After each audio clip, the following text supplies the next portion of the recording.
kind of things. But my idea, people think I'm anti-chess. No, I'm not anti-chess. I'm pro-chess. I'm trying to keep it alive. It's just the reverse.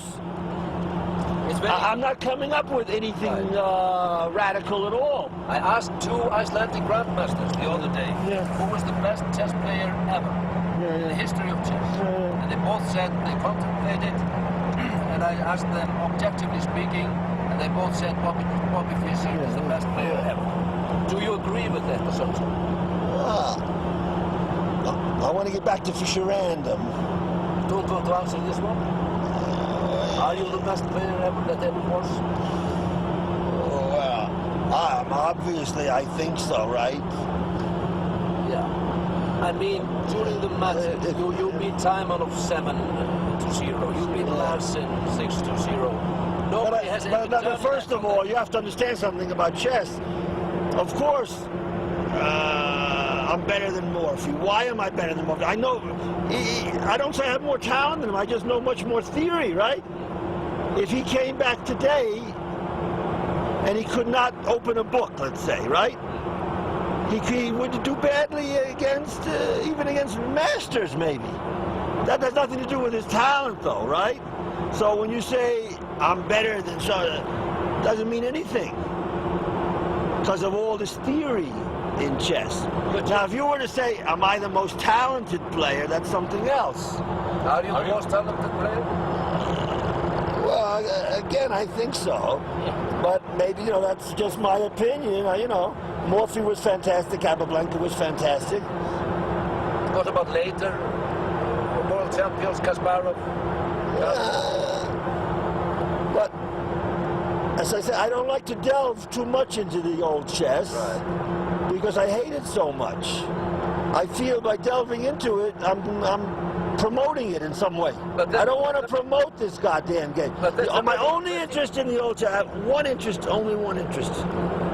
To expose the prearrangement. People are living in a dream world. But don't you think it's paradoxical coming from the best player that ever was, and now saying it is the most... Life is like that, no? Yeah. There is one question that I've always wanted to ask you, given the opportunity. It's not really paradoxical. Yeah. Chess is basically a search for truth, right? So I'm searching for the truth. The truth is chess is no good anymore. So that's an honest. On the table.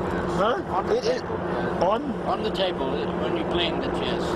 Chess is no good, and it hasn't been a good game objectively for 150 years since all this theory developed. It was a good game maybe 200 years ago in the time of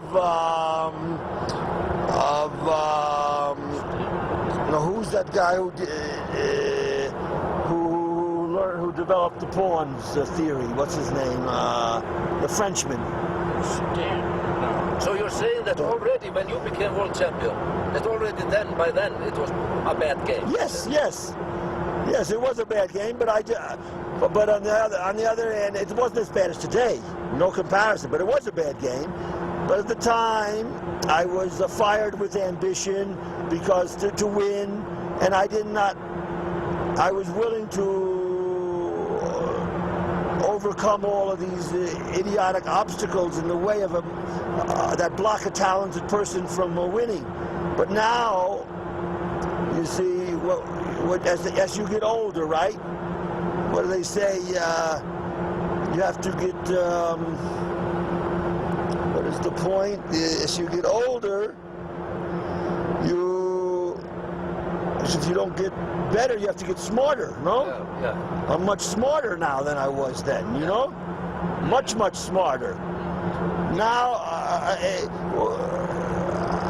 I don't want to do things the hard way. Why do things the hard way when there's an easier, better way?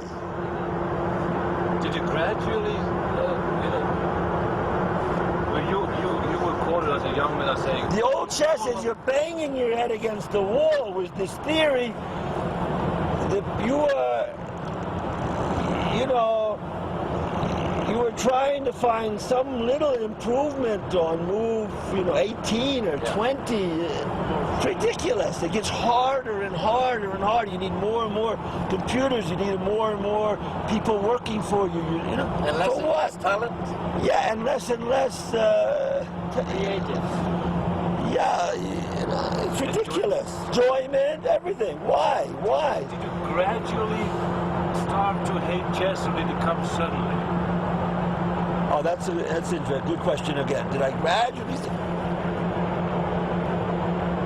I think it came gradually, but then at a certain point, I was hating it, but I didn't know it. You know what I mean? Because I was still trying to make it work. But then now I realize I was gradually hating it, all along.